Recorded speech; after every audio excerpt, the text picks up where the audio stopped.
Oh, Astrologian. You've changed over the years, and I'll say for the better, but man, do you confuse new players like nobody's business. Like, you get an introduction to healing with White Mage, and then comes along this class that's objectively better early on. But wait, what in Eorzeon is this? Cards? Now I have to play cards while I heal? I've gotten requests to break down Astrologian, Eorzeon style, so we're going to cover the fundamentals. Levels 1 through 49 in this video should be enough to get your feet underneath you. Why? Because things take their first big turn at level 50. Much of Astrologian's early play is covered in my beginner healer guide. Stick with your tank, apply damage over time, and gauge the party's HP. Where things feel like a leap is when you suddenly get cards dumped on you, and it's not a nice, easy, one at a time kind of approach. Suddenly you're supposed to just understand how 6 different cards affect players in different ways.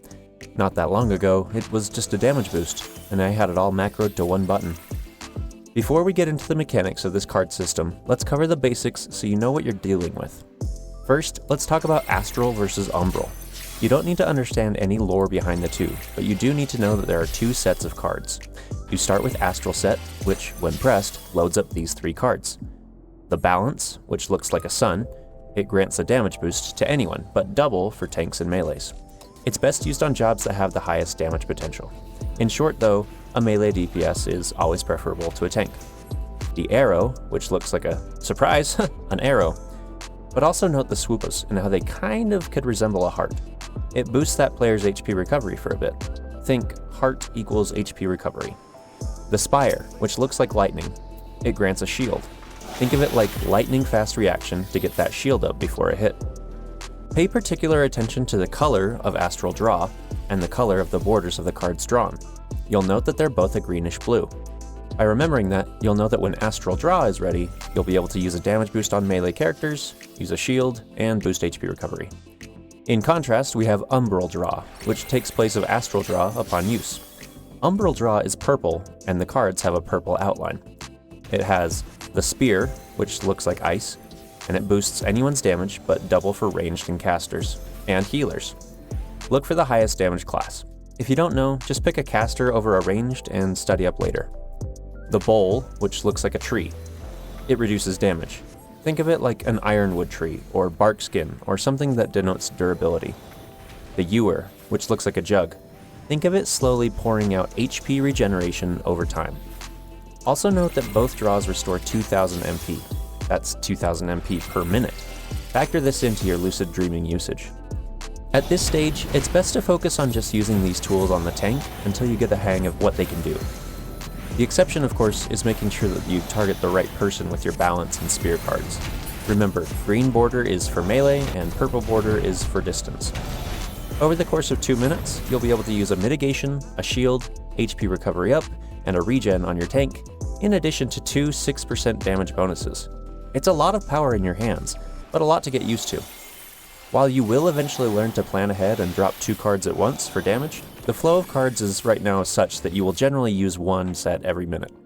Use Astral and Umbral Draw on cooldown, and don't rush to use them all. Keep your global abilities rolling, and find places to pop in a card here and there. Okay, you may say, but how do you set up your buttons? This is a lot! 1 button for draw and 3 buttons for play. Astrologian already has more buttons on my bar than many other classes. And later we get another card on top of the base 3. Whatever you do, I suggest placing your card buttons in a sequence. A modifier with 1, 2, 3 helps because you know that play 1 is 1 and play 2 is 2, etc. You don't need to memorize names if you just go in order. But I'm Eorzeon, so I feel like this is a handy time for a macro. We can save at least 1 button spot by combining our draw button with our play 1 button, the damage boost. By using the macro icon for Astral Draw, we ensure that the button still changes to Umbral when pressed. Then we can use this sequence, /AC play 1, with the bracket, MO bracket if you're using mouse overs. The next line is /AC Astral Draw. In other words, if we have a card, we play the card. If not, we use the draw button. This also automatically uses Umbral Draw instead, too. It might seem like a handy idea to have /AC play 1, then /AC play 2, etc., but while you gain button space, you lose flexibility. In order to use your third card, you'd have to go through the other 2. If you deal with hand disability though, this may be a way to keep things usable and organized. So let's quickly recap. 1. Use draw to get cards. 2. For damage boost, green borders for melee, purple borders for distance. 3. Use mnemonics for the other cards. Art Arrow is HP recovery, Tree is bark skin, etc. 4. For now, use the damage boost right away and weave in the other cards later. You will eventually reach a point where it makes sense to save your damage boost for just before the next draw, but that's very advanced for this guide. 5. Repeat. But this is also a level 49 guide, so let's talk about what we get after cards. At level 34, you'll gain access to your regen spell, Aspected Benefic.